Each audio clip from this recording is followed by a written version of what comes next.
यार, पढ़ाई तो हम लोग हर दिन करते हैं ना। आज तुम लोगों से बात करते हैं आज।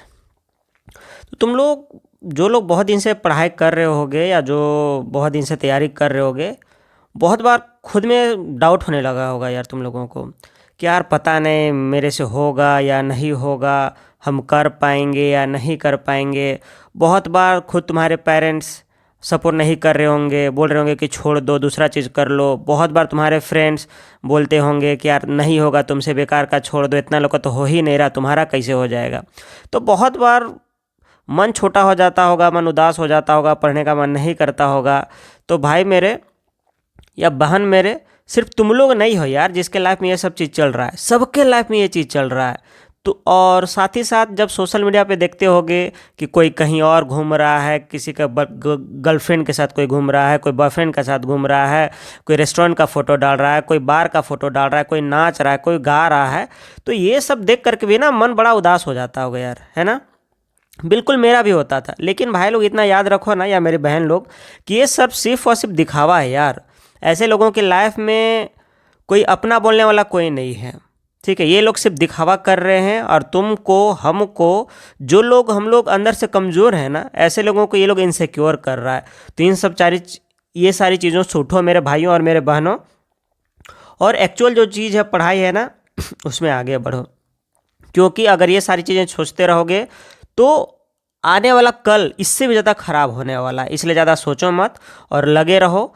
सबके लाइफ में मुश्किलें, दिक्कतें सबके लाइफ में आती हैं, आपके लाइफ में, मेरे लाइफ में, और किसी के भी लाइफ में। तो बस ये सोचो कि यार अगर आज हम कर लेंगे तो कल शायद मेरा सिचुएशन ठीक हो जाए। तो चलो शुरू करते हैं, क्योंकि कभी कभी बात करना ज़्यादा ज़रूरी होता है। बहुत बार ऐसा होगा कि तुम किसी से बोल नहीं पा रहे होगे, या तुमको ये लगता होगा कि पता नहीं कोई मेरा बात सुनेगा या नहीं सुनेगा, है ना। तो कोई बात नहीं यार, हम हैं ना यहाँ पे, तुम लोगों का बात सुनेंगे, तुमसे बात करेंगे। कोई भी प्रॉब्लम हो, कोई पर्सनल लाइफ में प्रॉब्लम हो, किसी भी तरह का प्रॉब्लम है तो यहाँ पे कमेंट करो। चलो देखते हैं यहाँ पे क्वेश्चन, है ना।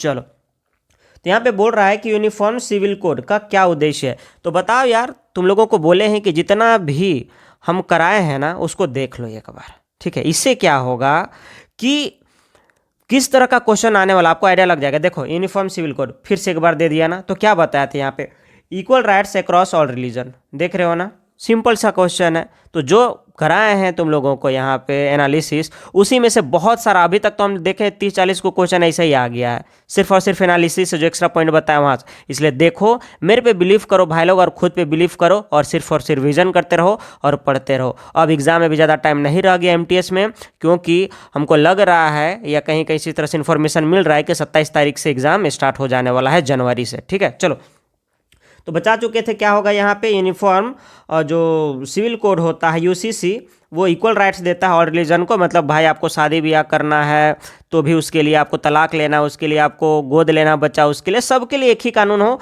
और जितना भी रिलीजन यहाँ पे इंडिया में रहता है सबके लिए एक ही कानून होना चाहिए, ये चीज़ बताता है, ठीक है।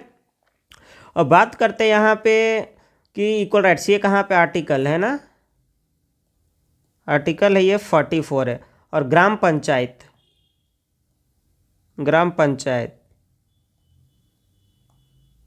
ये कितना है, 40 में करता है। तो नेक्स्ट क्वेश्चन पे चलते हैं। यहाँ पे कह रहा है क्या कि भाई aims to reduce malnutrition, मतलब भूखमरी वगैरह हो गया या कुपोषण जिसको बोल सकते हो।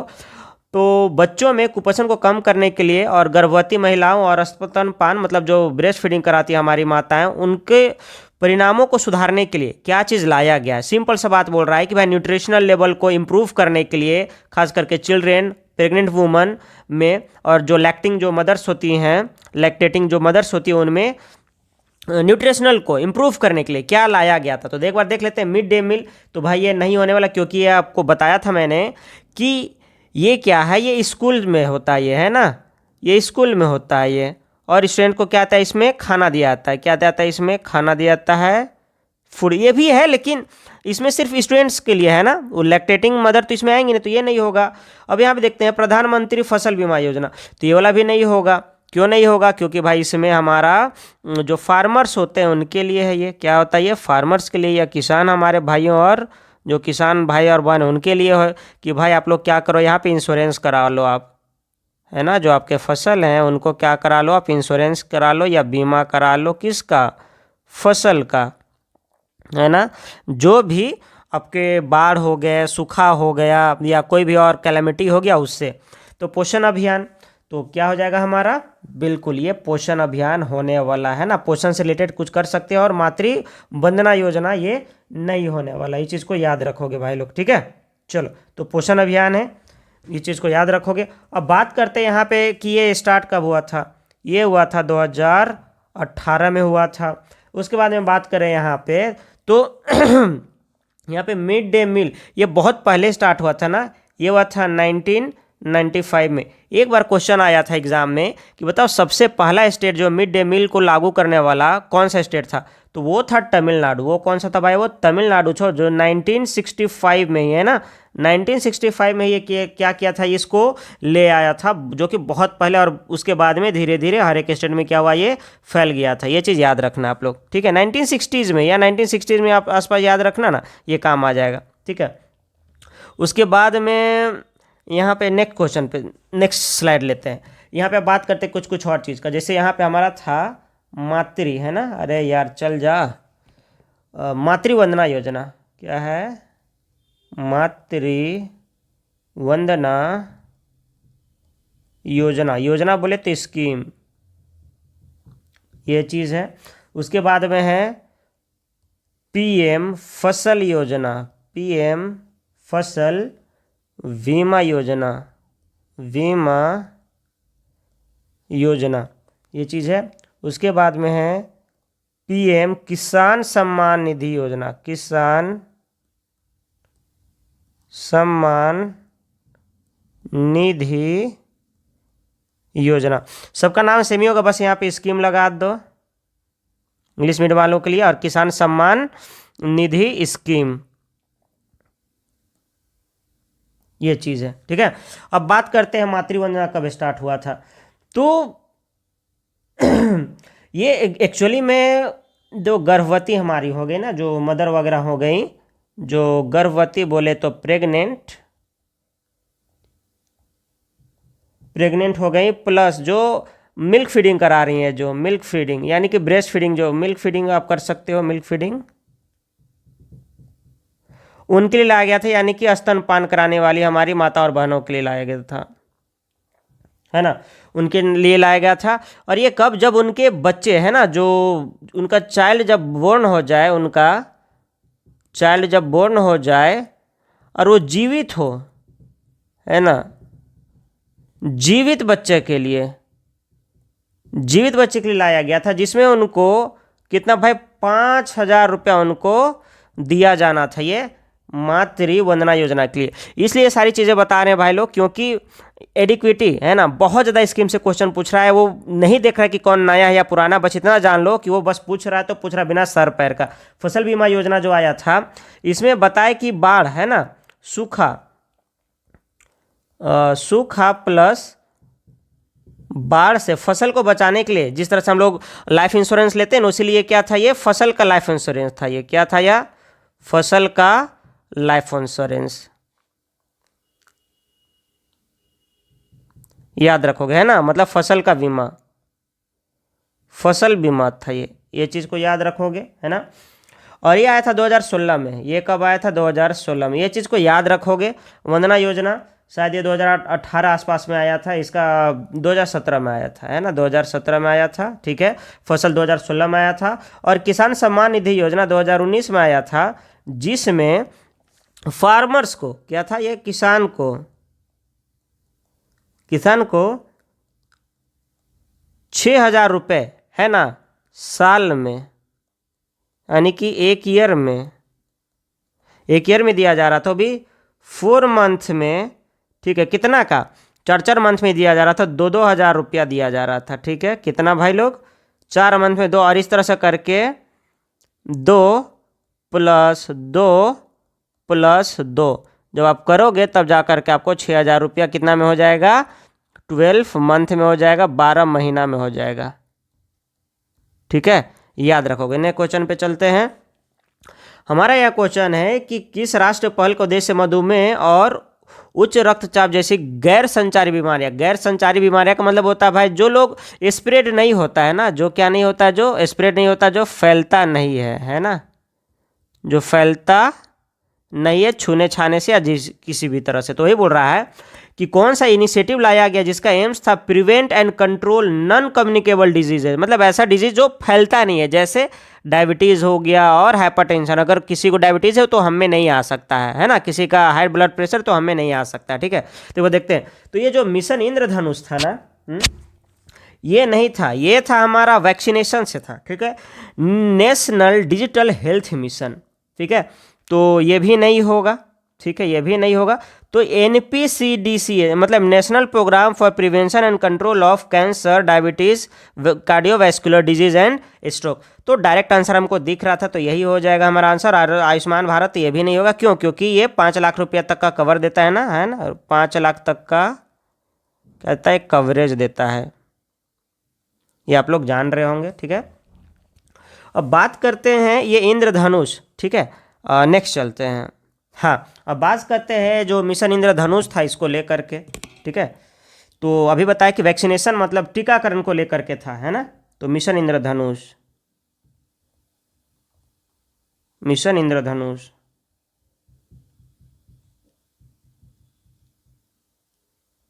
मिशन इंद्रधनुष टीकाकरण को लेकर के था। ये किसका था भाई लोग? टीकाकरण, बोले तो वैक्सीनेशन,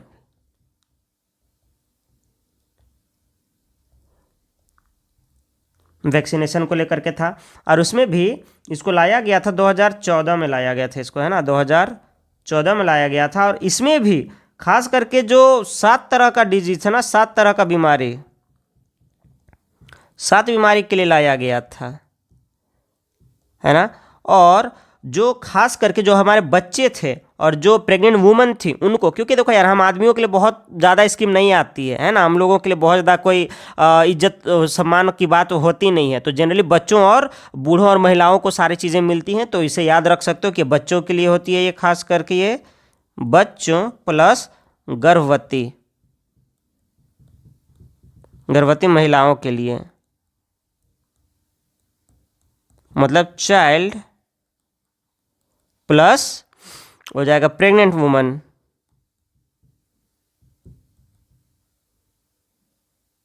याद रखोगे इस चीज़ को। अब बात करते हैं यहाँ पे नेशनल डिजिटल हेल्थ मिशन जो था हमारा, नेशनल डिजिटल हेल्थ मिशन। तो ये 2020 में आया था, इस चीज़ को याद रखोगे। और बहुत ज़्यादा कुछ तो करना नहीं है। और इसी को लेकर के हेल्थ कार्ड बनाया गया था, इसे क्वेश्चन आया था इसीलिए, है ना, हेल्थ कार्ड यही बनवाया था, इसी स्कीम के थ्रू बना गया था, ठीक है। अब बात करते हैं PM आरोग्य योजना, PM जन आरोग्य योजना, है ना, बोले तो स्कीम, इसको 2018 में लाया गया था इसको। और बाकी आप लोग जान रहे हो हमारे रांची से क्या गया था, रांची झारखंड से, और 5 लाख रुपया, रुपीज़ 5 लाख का कवरेज देता है। चलो नेक्स्ट क्वेश्चन पे चलते हैं अब, है ना। मेरा क्वेश्चन है, if the length of a wire is double and its thickness cross sectional is reduce to half, what will be the effect on its electrical resistance. तो देखो ये क्वेश्चन रटने वाला नहीं है, इसके लिए एक फॉर्मूला आता है आप लोग को, ठीक है। आपको याद रखना पड़ेगा, resistance is equal to ρL/A, आप इसको याद रखोगे, ठीक है। बाकी क्या होता है वो बता रहे हैं और क्यों होता है वो भी बता रहे हैं। तो पहले देखो यहाँ पे क्या बोल रहा है, ठीक है, ये फॉर्मूला आप लोग याद रखो। किसी को भी यार क्या होता है, यहाँ पे रेजिस्टेंस होता है, यहाँ पे रेजिस्टेंस होता है, क्योंकि पूछा रेजिस्टेंस। साथ ही साथ इसको हम लोग प्रतिरोध बोलते हैं, क्या बोलते हैं इसको? प्रतिरोध। इंग्लिश में देखो, हिंदी में प्रतिरोध बोलते हैं, प्रतिरोध। अब देखो यहाँ पे क्या बोला, यहाँ पे है ना, तो ये फॉर्मूला लगाएंगे R, यहाँ पे रो को रहने दो, यहाँ पे रो को रहने दो। देखो L तो L ही है ना, तो यहाँ पे देखो तार की लंबाई को 2 गुना किया जा रहा है, तो L को 2L ले लो, ठीक है। और एरिया देखो यहाँ पे अनुप्रस्थ काट को आधा कर दिया जा रहा है, यानी कि एरिया पहले A था तो उसको हाफ कर देंगे। जब इसको सॉल्व करोगे ना भाई लोग, तो क्या मिलेगा पता है? यहाँ पे देखो ये वाला 2 ऊपर चला जाएगा यहाँ पे, तो रो तो हो ही जाएगा, 2 2 क्या हो जाएगा, यहाँ पे 4L हो जाएगा और यहाँ पे A हो जाएगा। जब इसको लोगे तो भाई 4 को बाहर ले लो यहाँ पे, तो क्या हो जाएगा, यहाँ पे एल बाई ए हो जाएगा और यहाँ पे रो आ जाएगा, है ना। तो देखो ये चीज़ तो ओरिजिनल था, हमारा क्या आया, एक्स्ट्रा 4 आ गया ना, क्या आया हमारा, एक्स्ट्रा 4 आ गया। यहाँ पे एक चीज़ कर लो रो, यहाँ पे 4l बाई ए, जब यहाँ से करोगे तो 4 को बाहर निकाल दो तो रो l बाई ए। अब चीज़ ठीक है, इतना चीज तो क्लियर हो गया होगा ना अब यहाँ तक, ठीक है। तो देखो ये कितना टाइम्स हो गया, ये 4 टाइम्स हो जाएगा। यहाँ देखो इट बिकम्स 1/4 नहीं होगा भाई, इट रिमेन्स अनचेंज नहीं होगा, इट 4 टाइम्स, ये चीज़ हो गया। तो इस चीज़ को याद रखोगे, इससे रिलेटेड कुछ अब क्वेश्चन बताने जाते हैं, यहाँ पे ध्यान से सुनना है ना। वो फॉर्मूला आया कैसे, देखो। तो एक हमारे ओम्स लॉ थे, है ना। ओम्स लॉ क्या कहता है, ध्यान से सुनो। एक हमारे ओम जी थे, ओम्स, है ना, ओम्स लॉ। ये क्या कहता है, V equal to I R. ये क्या कहता है, V equal to I R. ये कहता है मतलब ये कि किसी भी कंडक्टर में, क्या किसी भी कंडक्टर में, किसी भी कंडक्टर में, किसी भी चालक में, चालक में अगर टेम्परेचर को फिक्स रखा जाए, है ना, और भी चीज़ें होती है, टेम्परेचर को फिक्स रखा जाए तो जो वोल्टेज होता है डायरेक्टली प्रोपोर्शनल टू करंट होता है। मतलब जितना ज़्यादा करंट आप दोगे उस कंडक्टर में, ठीक है, चालक बोले तो कंडक्टर में, कंडक्टर में जितना ज़्यादा वोल्टेज बढ़ाओगे उतना ज़्यादा करंट बढ़ेगा। यानी कि भी ये साइन ऑफ प्रोपोर्शनलिटी होता है, समानुपाती का साइन होता है। जब इसको हटाओगे तो यहाँ पे क्या लगता है, आर लगता है। ये क्या है, प्रोपोर्शनलिटी कांस्टेंट। इसको क्या बोलते हैं, प्रोपोर्शनलिटी कांस्टेंट, प्रोपोर्शनलिटी कांस्टेंट, ठीक है। ये चीज़ याद रखोगे। तो V equal to I R हो गया यहाँ पे, ठीक है, ये चीज़ था। तो R इक्वल टू ले जाओगे, जब R इक्वल टू ले जाओगे तो क्या होगा, यहाँ पे V आर, यहाँ पे क्या हो जाएगा, एक मिनट भाई, V इक्वल टू यहाँ पे R equal to V by I हो जाएगा यहाँ पे, ठीक है। तो इस तरह से करके निकालते हैं हम लोग, है ना।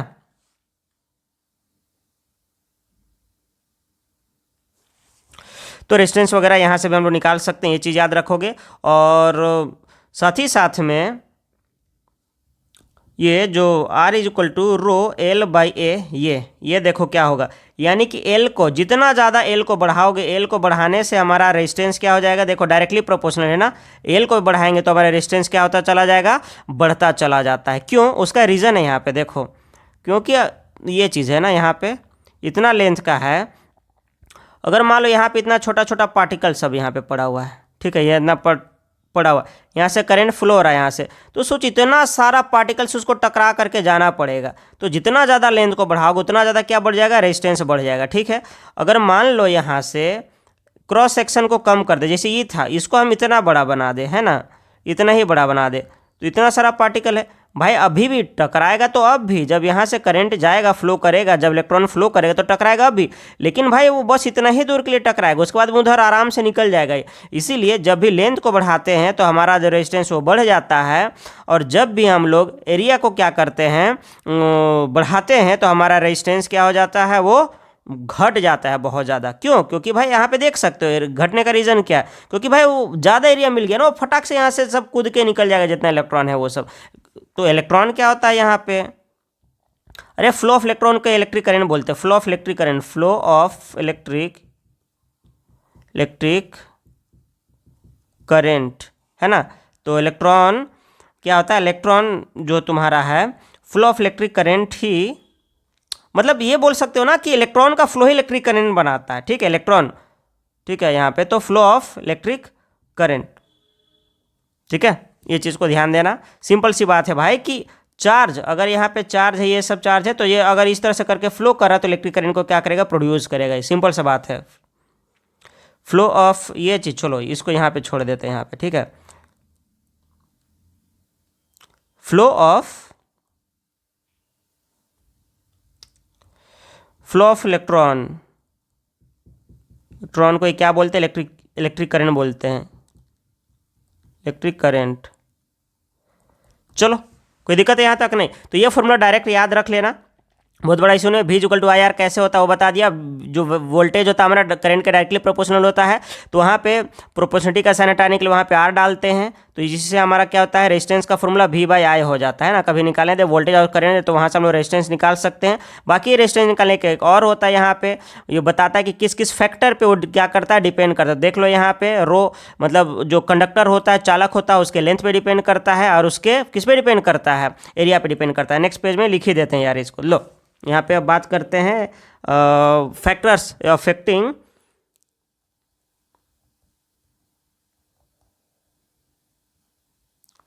Affecting resistance.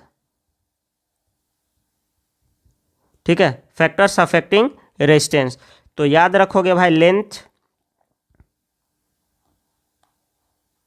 ऑफ कंडक्टर मतलब चालक की लंबाई,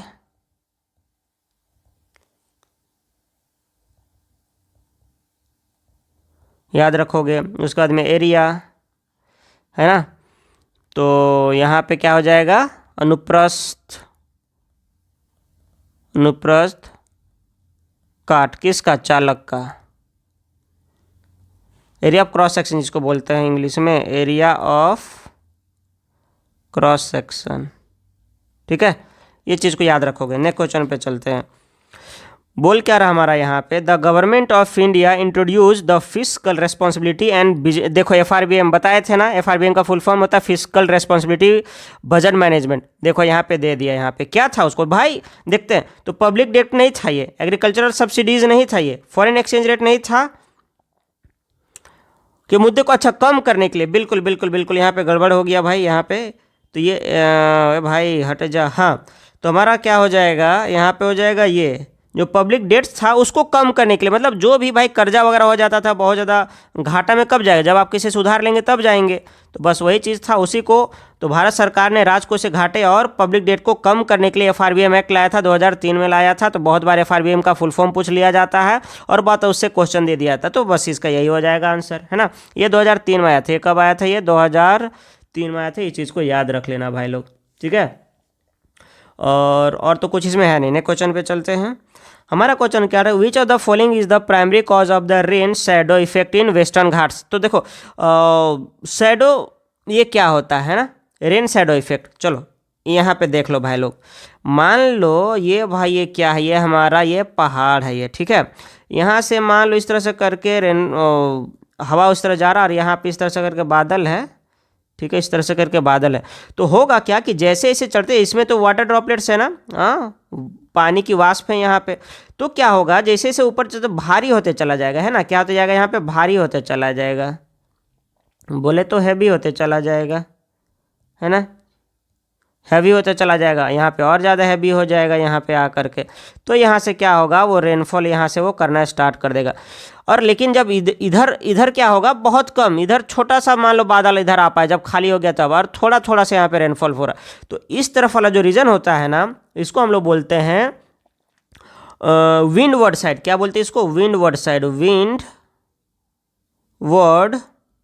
साइड बोलते हैं, है ना ये चीज़। और इधर वाले को क्या बोलते हैं, लीवर्ड साइड। क्या बोलते हैं इधर वाले को, लीवर्ड। हिंदी में इसको बोलते हैं वृष्टि छाया क्षेत्र। क्या बोलते हैं, वृष्टि छाया क्षेत्र। मतलब इधर सूखा पड़ता है, इधर क्या पड़ता है, ऐसे रीजन में सूखा पड़ता है। इधर क्या आता है, काफ़ी अच्छा पानी वगैरह आता है ना। तो इसको पर्वतीय वर्षा वाला क्षेत्र इसको बोलते हैं, पर्वतीय वर्षा, पर्वत वर्षा का क्षेत्र इसको बोलते हैं, ठीक है, याद रखोगे। तो यहाँ पे क्या होगा, बहुत अच्छा खासा इधर खेती बाड़ी होगा, क्योंकि पानी वगैरह खूब आ रहा है। लेकिन यहाँ पे पानी वगैरह इधर सूखा पड़ जाएगा, ये चीज़ को आप लोग याद रखेंगे, है ना। बाकी वैसा कुछ है नहीं। तो एग्जाम्पल अगर याद रखें तो इधर महाराष्ट्र का विदर्भ, है ना, महाराष्ट्र का विदर्भ। अब है क्या कि देखो ये हमारा इंडिया है, यहाँ पे भाई लोग इस तरह से हमारा प्यारा इंडिया। यहाँ पे क्या है, यहाँ पे हमारा है वेस्टर्न घाट है। यहाँ पे क्या है, वेस्टर्न घाट, वेस्टर्न घाट है। बोले तो यहाँ पे पश्चिमी घाट है ना, यहाँ पे पश्चिमी घाट है, काफ़ी हाइट है यहाँ पे, है ना, कालसुबाई वगैरह यहाँ पे चोटी है। तो यहाँ पे जब हमारा मानसून यहाँ से निकलता है, दो दो ब्रांच होता है ना, यहाँ पे इस तरह से करके होता है और एक इस तरह से करके होता है। तो ये वाला जब आता है तो यहाँ से ये आगे जा ही नहीं सकता है, तो सारा रेनफॉल इधर ही हो जाता है, इधर हमारा सूखा पड़ जाता है इधर। और ये विदर्भ जो है ना बिल्कुल इसी रीजन में पड़ता है, तो याद रखना है इधर काफ़ी हरा भरा इधर होता है, हरा भरा, क्योंकि यहाँ पे क्या होता है, रेनफॉल होता है। ये चीज़ याद रखोगे। तो अब एक बार क्वेश्चन देखते हैं क्या बोल रहे हैं यहाँ पे। कौन सा भारत के पश्चिमी घाट में क्षेत्र में वर्षा छाया का प्राथमिक कारण है? तो देखते हैं एक बार। द हिमालयाज ब्लॉकिंग, भाई अब बताओ यहाँ पे हिमालय कहाँ से आ जाएगा? वेस्टर्न घाट है ना, तो ये तो ऐसे ही गलत हो गया। देख रहे हो ना क्या क्या आलतू फालतू देता है। तो बेसिक ठीक रखो, ये मत सोचो कि वीडियो बहुत लंबा है क्या देखेंगे। भाई लो देखो, अगर आज शॉर्टकट के चक्कर में रहोगे ना तो ना जाने साल अपने लाइफ के कितने साल बर्बाद कर दोगे। इसीलिए अगर कहीं पे ढंग से पढ़ाई हो रहा है तो एक बार देख लो, समझ लो बात को। द वेस्टर्न घाट्स इन क्या है यहाँ पे, इंटरसेप्टिंग। देखो यहाँ पे अभी बताया ना, वेस्टर्न घाट पे क्या होता है, इंटरसेप्ट कर देता है। और यहाँ पे moisture laden winds from the Arabian sea, तो बस अरेबियन सी से आने वाला जो हवा है उसको रोक देता है और सारा रेनफॉल इधर करा देता है। तो उस साइड में है ना सारा इधर ही करा देता है, इधर क्रॉस कर नहीं सकते, इधर सूखा पड़ जाता। अभी बताए भाई आप लोग को यहाँ पे, ठीक है। The desert drawing moisture from the monsoon, भाई यहाँ पे कहाँ पे हमारा ये है और कहाँ यहाँ पे था रेगिस्तान है, ठीक है। तो ये भी नहीं होगा। द डेक्कन प्लेटू ब्लॉकिंग, भाई डेक्कन प्लेटू बहुत ज़्यादा हाइट थोड़ी होता है। हाँ ये तुम्हारा है तो डेक्कन प्लेटू इस तरह से करके है, तो कैसे करेगा, ये भी खत्म हो जाएगा, है ना। चलो तो ये चीज़ समझ में आ गया होगा। एक चीज़ और दिखाते हैं भाई लोग। अब बात करते हैं ये अरेबियन सी का ब्रांच क्या बता रहे थे और बे ऑफ बंगाल का ब्रांच क्या है। मानसून देख लो यहाँ पे, मानसून है ना, मानसून बोले तो मानसून, ठीक है। ये होता है रिवर्सल, क्या है ये,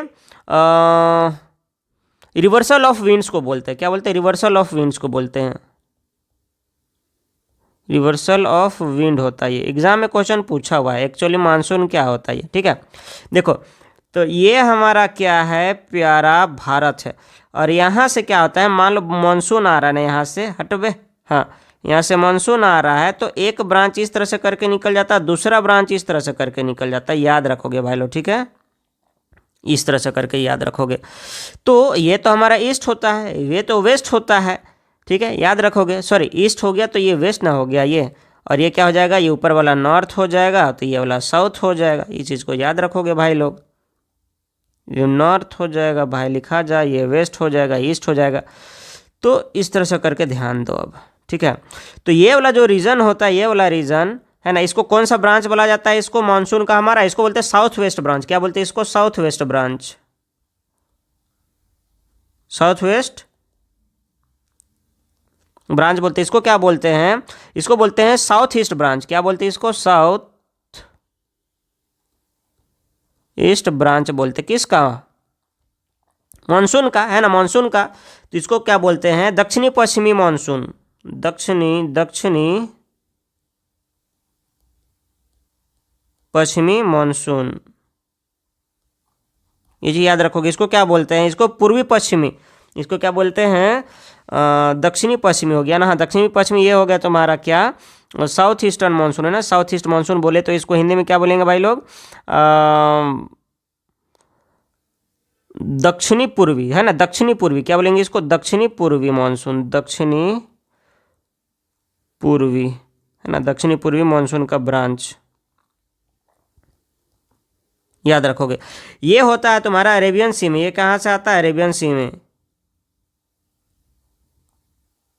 अरेबियन सी में आता है। और ये क्या था, बे ऑफ बंगाल में, बे ऑफ बंगाल में। इतना याद रखोगे। और सबसे ज़्यादा रेनफॉल है ना, जो रेनफॉल होता है, मैक्सिमम रेनफॉल जो होता है हमारे इंडिया में, मैक्सिमम जो रेनफॉल होता है, ठीक है, वो इस ब्रांच से होता है। मैक्सिमम जो रेनफॉल होता है ना वो इस ब्रांच से होता है इंडिया में, याद रखोगे, ठीक है।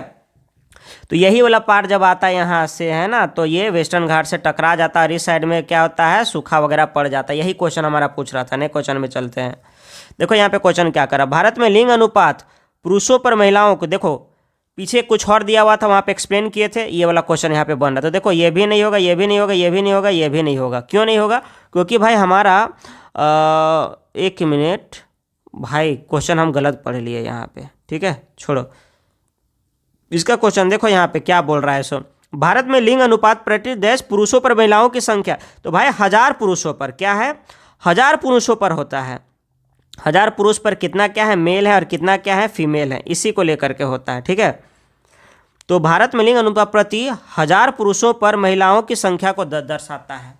हाँ, मतलब कि 1000 मेल में, है ना, क्या है कि अगर 1000 मेल है तो भाई फीमेल कितनी है हमारी, इसको बताता है। अच्छा ये बता दो, इंडिया में सबसे कम जो वो सेक्स रेशियो है, सेक्स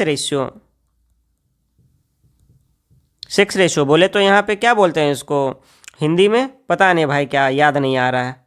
चलो, तो सेक्स रेशियो ये हमारा कितना है, 879 हरियाणा का, ये क्या है हमारा, हरियाणा का सबसे कम है। और यहीं से क्या शुरुआत, हरियाणा से, बेटी बचाओ बेटी पढ़ाओ, बेटी बचाओ बेटी पढ़ाओ, याद रखोगे कब हुआ था, 22 जनवरी 2015 को। बाकी और भी सारी चीज़ें बता चुके, तो यहाँ पे करने का जरूरत नहीं है यहाँ पे, है ना। लिंगानुपात क्या बोलते हैं, सेक्स रेशियो को लिंगानुपात बोलते हैं, लिंगानुपात। केरल का कितना है, 1084। पुदुचेरी का लिख दे रहे हैं भाई लोग, फिर से देख लो तो याद हो जाए, 1038 है। तमिलनाडु का कितना है, तमिलनाडु का है यहाँ पे 996 है। नेक्स्ट क्वेश्चन पे चलते हैं। अब बोल क्या रहा है यहाँ पे कि the states have no role. हाँ, यहाँ पे कुछ दिया हुआ है, स्टेटमेंट दिया हुआ है, एक बार देख लेते हैं क्या दिया हुआ, उसके बाद में आगे बात करते हैं ना। ठीक है, तो the states have no role in the allocation of taxes and resource. भाई ऐसा कैसे हो सकता है भाई कि हो ही ना, एकदम गलत बात है, ऐसा हो ही नहीं सकता है कि कुछ होगा ही नहीं, ये गलत हो जाएगा। The union government collect taxes and distributes between UTs and the states through the finance. देखते हैं एक बार आगे, देखते हैं। States have the authority to impose taxes on defence.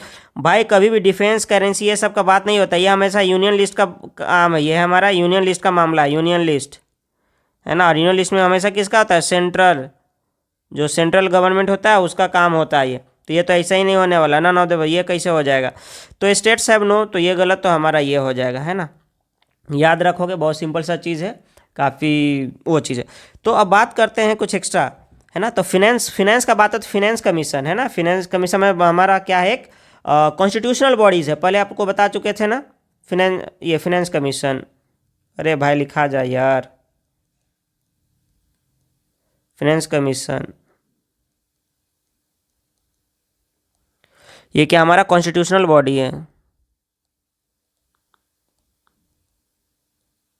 Constitutional body मतलब तो संवैधानिक निकाय। क्यों बता रहे, क्योंकि यहाँ पे दे देता है, यहाँ पे ठीक है, बार बार देता है। यूपीएससी हो गया, है ना, ये सब चीज़ हो जाएगा। और फिनेंस कमीशन वगैरह हो जाएगा, इलेक्शन कमीशन वगैरह हो जाएगा, इलेक्शन कमीशन जिसको हम लोग क्या बोलते हैं, चुनाव आयोग।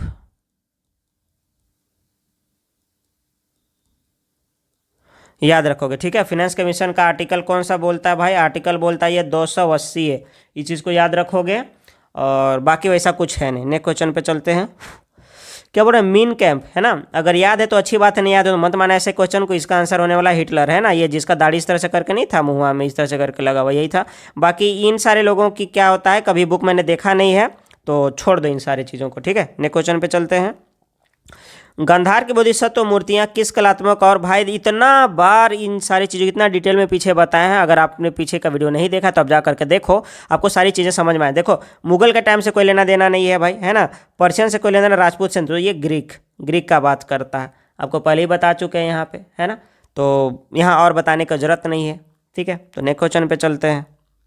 इसलिए बोल रहे यार कि सब्सक्राइब कर लो आप, है ना, क्या करो, सब्सक्राइब कर लो, क्योंकि जो चीज़ें मैंने पीछे बताई हैं, एक्स्ट्रा फैक्ट जो बताए हैं मैंने, है ना, एक्स्ट्रा फैक्ट्स, वो मैंने जो मॉक्स मारे हैं ना, जो मैं मॉक, उसमें जो क्वेश्चन आए हुए हैं उनके बेसिस पे बताता हूँ, ठीक है, कि भाई इस तरह के क्वेश्चन पूछे गए हैं तो पूछे जा सकते हैं। अगर इस टॉपिक को अगर टच किया है, वो इस टॉपिक को टच किया है, तो जाहिर सी बात है इससे अंदर तक खोद करके वो पूछेगा क्वेश्चन, सिंपल सी बात है। इसलिए चीज़ों को करो, और जो बोल रहा हूँ एक बार सुनो। नेक्स्ट क्वेश्चन पे चलते हैं। क्या बोल रहे हैं यहाँ पे, भारत ने 50 ओवर के प्रारूप में पहला क्रिकेट विश्व कप कब जीता था, ठीक है। तो देख लो भाई, एक ही बार तो जीता हमारा इंडिया, जो सबसे पहले हुआ था, अगर पहला बार का बात करें तो 1983 में यहाँ पे कपिल पाजी के टाइम पे यहाँ पे कैप्टन कौन थे? कपिल पाजी। कैप्टनशिप कौन थे हमारे? कपिल देव सर। कपिल देव सर है ना। ये चीज़ हो जाएगा। अब फिर बात करेंगे कि 2011 में भी हमारा इंडिया ने जीता था, इंडिया है ना। 2011 में भी इंडिया वोन किया है ये। और ये हुआ था कहाँ? ये श्रीलंका में हुआ था। कहाँ हुआ था ये?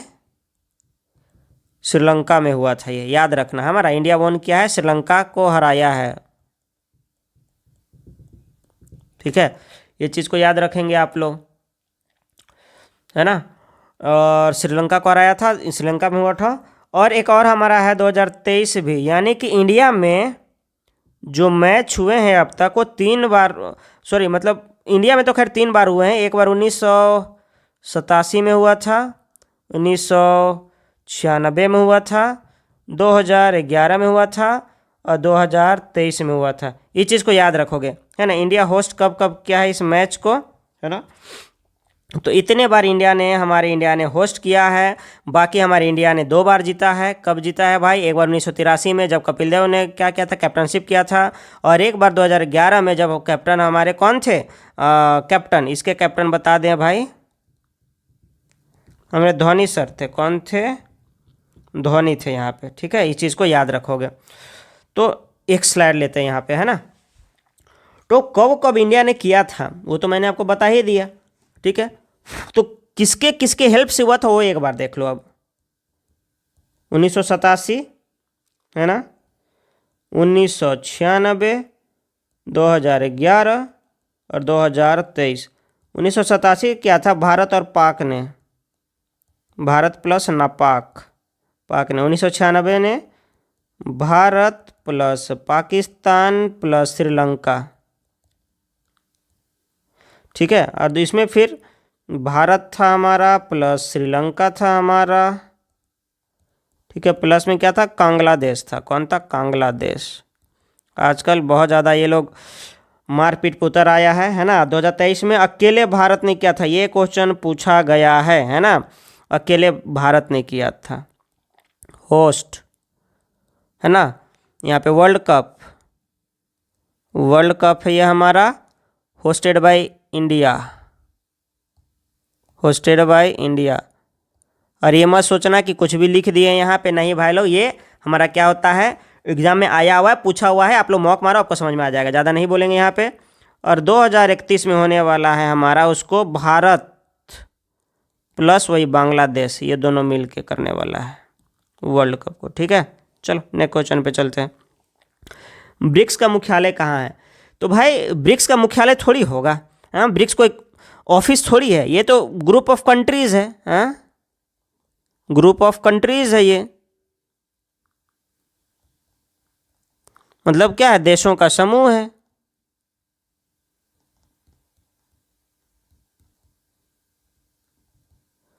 हाँ, इसके द्वारा एक बनाया था एशियन डेवलपमेंट बैंक, है ना। Asian development bank, Asian development bank.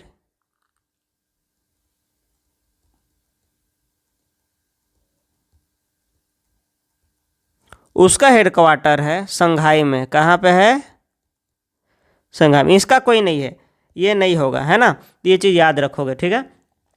अब बात करते हैं, तो एशियन डेवलपमेंट बैंक इसका जो इस्टेब्लिश हुआ था ये 2014 में हुआ था। ये पूछा जाता है ना, इस्टेब्लिश कब हुआ था, याद रखोगे चीज़ को। क्लियर है? चलो अब बात करते हैं नेक्स्ट क्वेश्चन पे। नेक्स्ट क्वेश्चन क्या कर रहा है? Where will India's Aditya L1 mission. भाई देखो बता चुका है यार, लैंग्वेज पॉइंट पे करेगा, ठीक है। जो L2 है ना यहाँ पे नहीं करेगा, क्योंकि L2 पे कौन करेगा पता है? जेम्स वेब स्पेस टेलीस्कोप, ठीक है। नासा के द्वारा जो भेजा गया है, नासा के द्वारा, ठीक है। उसने क्या, नासा क्या? American space agency, American space agency. ये चीज़ आप लोग याद रख। जिस तरह से हमारा इंडिया का क्या है, इंडिया का हमारा इसरो है ना, 1969 में इस्टेब्लिश हुआ था। इस चीज़ को याद रखोगे, क्लियर है। अब बात करते हैं तो ये क्या है L1 पॉइंट पे, क्या है ये L1 पॉइंट पे, लैग्रेंज पॉइंट पे हमारा क्या है वो जाएगा। तो यार इससे पिछले वाले वीडियोस में मैंने आपको बताया है कि L1 होता है लैग्रेंज पॉइंट, है ना। लैग्रेंज पॉइंट क्या होता है मैंने वो बताया है। तो लैग्रेंज पॉइंट टोटल कितने हैं, टोटल हैं हमारे 5। कहाँ, L1 से लेकर के L5 तक। तो देखो यार मैंने जो पीछे बताया है ना वहीं से क्वेश्चन डायरेक्ट उठ करके, है ना, आए हुए हैं। तो आप जाओ देखो और रिवीजन करो, और जिस तरह से मैं एनालिसिस कर रहा हूँ ना उस तरह से एनालिसिस करो तो ज़्यादा बेटर होगा भाई लोग, है ना। चलो यहाँ पे देखते हैं क्या है। What has been observed in the past decade regarding earthquakes and subsurface liquids। तो बोल रहा है भूकंप और भूमिगत जल तरल पदार्थों के संबंध में क्या देखा गया। तो decrease in earthquakes triggered by injection and production. देखते हैं, no change in earthquakes triggered by injection. भाई कैसे चेंज नहीं होगा, चेंज तो होगा। देखो यहाँ पे जो बोलना चाह रहा है ना, इंजेक्शन करना मतलब जो वेस्ट प्रोडक्ट वगैरह होता है ना, जो हमारा वेस्ट होता है उसको जमीन के अंदर, है ना, जमीन मान लो यहाँ पे गड्ढा करवाया इस तरह से करके और यहाँ पे डाल दे रहे हैं, यहाँ पे, है ना, डाल रहे, तो वो इंजेक्टिंग वगैरह उसको बोल रहा है ये चीज़। तो जो चीज़ तुम्हारा नेचर में है ही नहीं उसमें तुम अंदाजी का करोगे तो क्या होगा, प्रॉब्लम तो क्रिएट होगा ना भाई। जो चीज़ खाली रहने के लिए बना उसमें तुम भर दोगे वो भी एकदम पॉल्यूटेड चीज़ को, केमिकल को, तो क्या होगा, प्रॉब्लम तो होगा ही। सिंपल सा बात है। Substantial increase in earthquake triggered by injection and production. Production बोले तो जैसे कि मान लो वेल वगैरह से क्या निकाला जा रहा है, पेट्रोलियम वगैरह निकाला जा रहा है, ठीक है, पेट्रोलियम निकाला जा रहा है, यहाँ से कुआं वगैरह खोद दिया, यहाँ से पेट्रोलियम वगैरह को यहाँ से निकाला जा रहा है। जब खोदोगे जो चीज़ नॉर्मली रहने के लिए बनाया गया है, तो मान लो यहाँ से कोई चीज़ को निकाल रहे हो, है ना, यहाँ पे ये चीज़ भरा हुआ है, यहाँ से निकाले, तो आने वाला टाइम में क्या हो, ये खाली हो जाएगा और ऊपर से चीज़ें धंस जाएंगी, ठीक है। तो substantial increase in earthquakes and triggered by the injection and production. तो इससे क्या हुआ है, इंक्रीज हुआ है, तो ये भी नहीं होगा, ये भी earthquakes are no longer triggered. ऐसा नहीं होगा कि भाई तुम खोद दोगे या उसमें खोद करके कुछ डाल दोगे तो कुछ होगा ही नहीं, तो ये बिल्कुल नहीं होना है। डिक्रीज इन अर्थक्वेक, डिक्रीज कैसे हो जाएगा भाई, तुम छेड़ रहे हो तो छेड़ाएगा नहीं वो।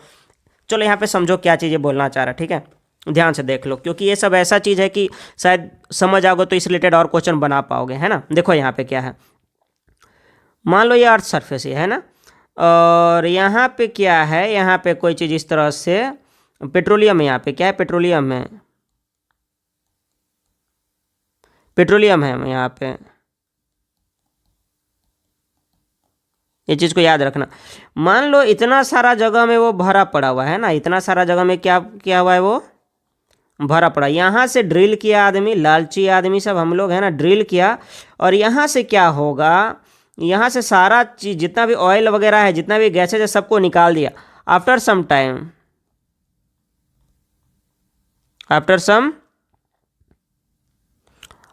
टाइम अब क्या होगा, ये जो चीज़ है ये इस तरह से पर बिल्कुल खाली हो जाएगा, है ना।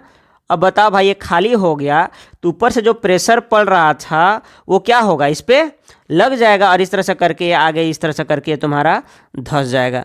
या फिर जो भी अब क्या आ रहा था, यहाँ से जो अर्थक्वेक्स वगैरह आ रहा था, जो टेक्टोनिक प्लेट का जो वो था, झंझनाहट था, पहले तो ये लिक्विड एब्जॉर्ब कर ले रहा था, लेकिन अब डायरेक्ट यहाँ से होते हुए क्या होगा, ये ऊपर चला जाएगा, अर्थक्वेक को कॉज करेगा, ये अर्थक्वेक को कॉज करेगा, भूकंप को निर्माण करेगा, भूकंप का क्या बनेगा, ये कारण बनेगा, ठीक है। तो वही चीज़ बोल रहा है इंजेक्शन। तो इंजेक्शन करना मतलब किसी चीज़ को डालना, ये है हमारा यहाँ पे क्या करना, निकालना, एक्सट्रैक्शन है, एक्सट्रैक्ट कर रहा है यहाँ पे, है ना, एक्सट्रैक्ट कर रहा। लेकिन यहाँ पे जब मान लो इस तरह से करके है यहाँ पे, और कुछ नहीं, यहाँ पे गड्ढा करके कोई चीज़ यहाँ से डाला जा रहा है, तो भी तो क्या होगा, यहाँ पे टेक्टोनिक प्लेट्स वगैरह में डिस्टर्बेंस होगा ना। तो भाई इंसान के करतूत के कारण ये सब चीज़ देखने के लिए मिल रहा है। फिर से देखो यहाँ पे क्या बोल रहा है, कौन सा, मथुरा मूर्ति कला में स्कूल का प्रमुख विशेषता, मतलब feature of Mathura school of sculpture. तो कौन है, एक बार देखते हैं। Use of grey seat stone, नहीं भाई, ये गांधार कला में होता है। ये किस में होता है, गांधार कला में होता है ना, गांधार कला में होता है, वो भी रेड सैंडस्टोन होता है, रेड सैंडस्टोन।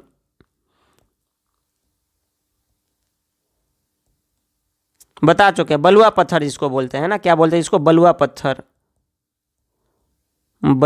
वो भी लाल रंग का बलुआ पत्थर होता है, ठीक है। हाईली पॉलिश सैंडस्टोन नहीं यूज होता भाई। हेवी ग्रीक इन्फ्लुएंस, बहुत ज़्यादा ग्रीक इन्फ्लुएंस देखने के लिए मिलता है, तो यही चीज़ हमारा आंसर हो जाएगा, ठीक है। यूज ऑफ स्पॉटेड नहीं, ठीक है। तो यार देखो, इसका भी मैंने पीछे क्या कराया है, डिटेल एनालिसिस कराया, उसमें ये सारी चीज़ें मैंने बताई थी, तो उससे भी आपका क्वेश्चन बन जाता है। नए क्वेश्चन पे चलते हैं। अब क्या बोल रहा है, अरुंधति राय ने अपने पहले उपन्यास the God of small things के लिए किस वर्ष बुकर, तो भाई ये भी मैंने अपने बता चुका है कि मेरे एग्जाम एक बार आ चुका है, तो 1997 में आया है। इस तरह से करके क्या कर सकते हो भाई लोग, कर सकते हो। कौन कौन सा बुक इनका लिखा हो मैंने वो भी बताया, यहाँ पे बता करके ज़्यादा टाइम वेस्ट करने से कोई फायदा नहीं है। तो नेक्स्ट क्वेश्चन पे चलते हैं। क्या है, भारतीय संगीत और नृत्य पर सबसे पहले ज्ञात ग्रंथ नाट्य शास्त्र का अनुमानित रचना, मतलब ये बोल रहा है कि जो नाट्य शास्त्र है ना, उसका जो कंपोजिशन क्या था वो कब किया गया था, सिंपल सा बात यही पूछ रहा है। तो वो क्या गया था 200 BC से 200 सेंचुरी के बीच में किया गया था, सी के बीच में किया गया था। तो यहाँ पे कोई ऑप्शन दिया ही नहीं हुआ नहीं है, तो एसएससी ने इस क्वेश्चन को क्या किया था, चैलेंज किया था। Challenge by SSC, challenge by SSC, है ना।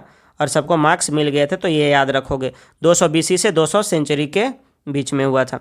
चलो 2011 की जनगणना जो भारत किस राज्य की जनसंख्या का सबसे ज़्यादा अनुपात ग्रामीण क्षेत्रों में रहता है, ध्यान से सुनो। यहाँ पे एक है सबसे ज़्यादा अनुपात, है ना, सबसे ज़्यादा अनुपात, और एक होता है सबसे ज़्यादा ग्रामीण जनसंख्या, सबसे ज़्यादा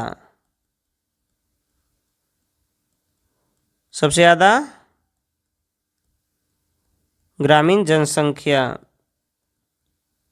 ये चीज़ें यानी कि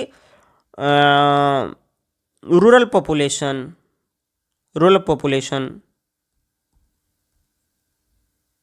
हाईएस्ट। ध्यान सुनो, अगर कभी भी पूछ दे कि अनुपात, है ना, अनुपात पूछ दे तो होगा हमेशा बिहार, याद रखोगे। और सबसे ज़्यादा अगर ग्रामीण जनसंख्या पूछ दे तो हो जाएगा यूपी, याद रखना, हमारा आंसर ये हो जाएगा। अब देखो ध्यान, डिफरेंस क्या है दोनों में वो देखो। मान लो कि ये जो है हमारा, ये है हमारा बिहार, प्यारा बिहार है ये हमारा, है ना, हर चीज़ में पीछे कर दिया नेताओं ने, ठीक है। और ये हो गया हमारा यूपी हो गया ये यूपी, ठीक है। तो मान लो कि इतना बड़ा है, इसमें हमारा मान लो इतने बड़े रीजन में सिर्फ ग्रामीण लोग होता है ना, यहाँ पे इतने बड़े रीजन में क्या है, ग्रामीण जनसंख्या, है ना, रूरल पॉपुलेशन यहाँ पे रहता है, रूरल पॉपुलेशन रहता है, रूरल, हाँ पॉपुलेशन मतलब रूरल पॉपुलेशन, ग्रामीण जनसंख्या मतलब पॉपुलेशन जो है रूरल का है, ठीक है ये चीज़।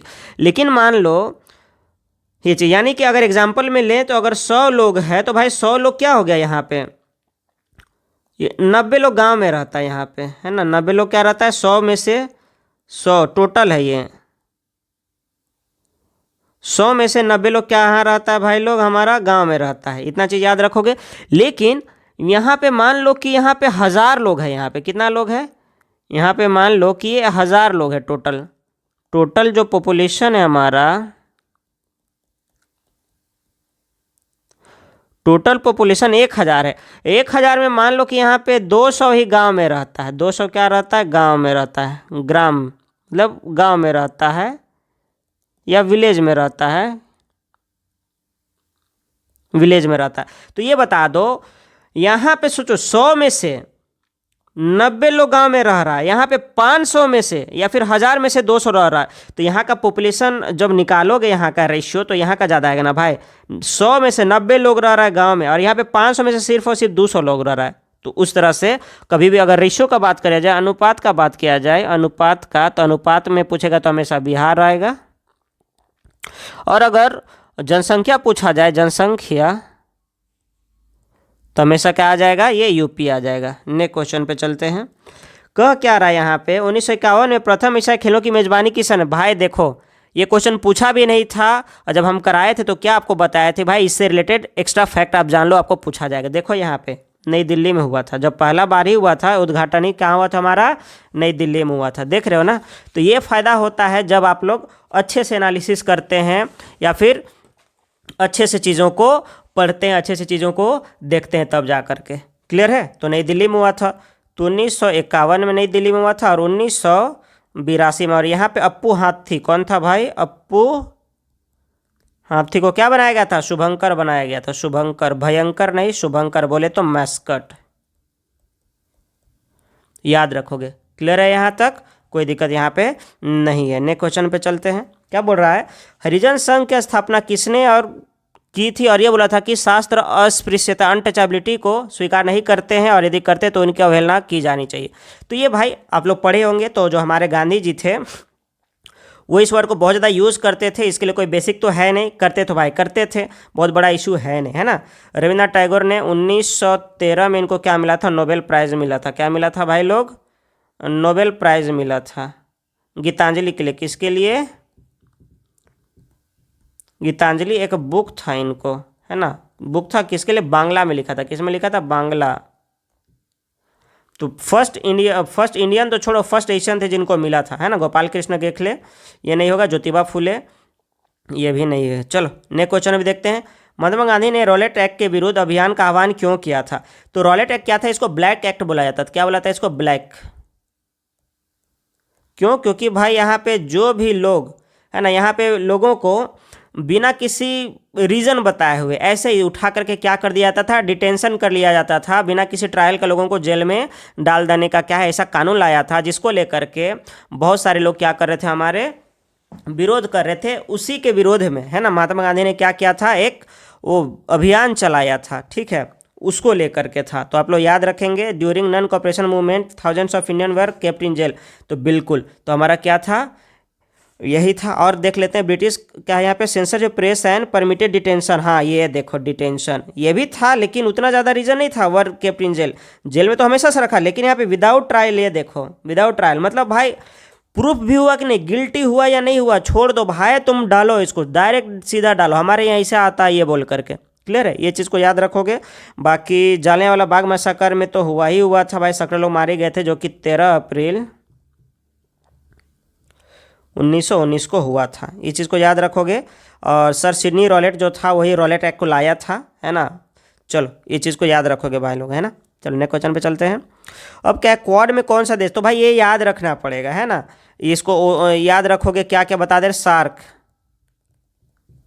सार्क में कितने कंट्री होते हैं वो भी याद रख लो, ठीक है। बाकी एक और क्या नाम था उसका? बिम्स्टेक। बिम्स्टेक में कितने कंट्री होते हैं ये याद रख लो, तो ज़्यादा बेटर होने वाला। तो बाकी यहाँ इसमें देख लो कौन कौन से होता है ना। एक्चुअली में ये क्वाड कंट्री एक्सरसाइज होता है, एक मिलिट्री एक्सरसाइज। क्या होता है? एक मिलिट्री एक्सरसाइज होता है, मिलिट्री एक्सरसाइज, है ना। उसमें तो क्वाड देश में देखो हमारा इंडिया है, ऑस्ट्रेलिया है, जापान है और यूएसए है। तो ये चीज़ को याद रखोगे भाई लोग, है ना। चलो तो हमारा आंसर क्या होने वाला? ये होने वाला। फ्रांस वगैरह नहीं होगा और रशिया वगैरह नहीं होगा और यहाँ पे मैक्सिको वगैरह नहीं होता है। तो नेक्स्ट क्वेश्चन पे चलते हैं। हमारा क्वेश्चन अब क्या कहता है कि विश्व प्रसन्नता रिपोर्ट में, है ना, 2025 में भारत की रैंकिंग क्या आ रही है? तो देखो इसको बताने से पहले ही पिछले वीडियो में जा करके देखो, मैंने जब दूसरी चीज़ें बता रहा था मैं, तब आपको मैंने क्या बताया था कि यार देखो ये क्वेश्चन भी आया हुआ, ये क्वेश्चन आपको आ सकता है। देखो दे ही दिया यहाँ पे, देख रहे हो ना। तो 118 रैंक है हमारा 2025 के अकॉर्डिंग, है ना। मतलब बहुत ज़्यादा खुश नहीं है, हमसे ज़्यादा ऊपर में, हमसे ऊपर मतलब जो बेस्ट कंडीशन में है हमसे ऊपर में वह है पाकिस्तान है, ठीक है, बांग्लादेश है, ठीक है, भूटान है, श्रीलंका है। इतना चीज़ याद रखोगे, ठीक है। देखते हैं अब क्या बोल रहा है। संजय बारू की पुस्तक द एक्सीडेंटल प्राइम मिनिस्टर किस भारतीय प्रधानमंत्री के जीवन पर आधारित है? तो भाई लोग अगर आप लोगों ने देखा होगा movie the accidental prime minister, तो आपको याद होगा वो हमारे मनमोहन सिंह, है ना, जिनकी रोल किसने प्ले किया था? जो अनुपम खेर है, अनुपम खेर ने इनका रोल प्ले किया था मूवी में, अनुपम खेर, है ना। ये चीज़ है। इनका एक बुक आता है the best thing about you is the best thing about you is you, है ना। ये अनुपम खेर के द्वारा लिखा गया ये बुक है, बहुत बार एसएससी में पूछा गया, तो आप लोग याद रखोगे, ठीक है। चलो तो ये हमारे प्रधानमंत्री रही थी हमारे, ठीक है, प्रधानमंत्री अटल बिहारी वाजपेयी भी 1998 से लेकर के, है ना, ये भी प्रधानमंत्री रहे हैं हमारे राजीव गांधी। ये रहे लगभग 1985 से लेकर के 1989 तक रहे हैं, है ना। ये चीज़ आप लोग याद रखेंगे। ये दो बार हमारी बनी थी हैं, तो इसको आप लोग याद रखेंगे इसको, ठीक है। चलो हाँ, तो बात करते हैं हमारा ये क्या है क्वेश्चन, है ना। तो इसका आंसर फास्टर। तो फास्टर का पहले फुल फॉर्म जान लो। तो फास्टर, ठीक है। तो देखो, fast and secure, fast and secure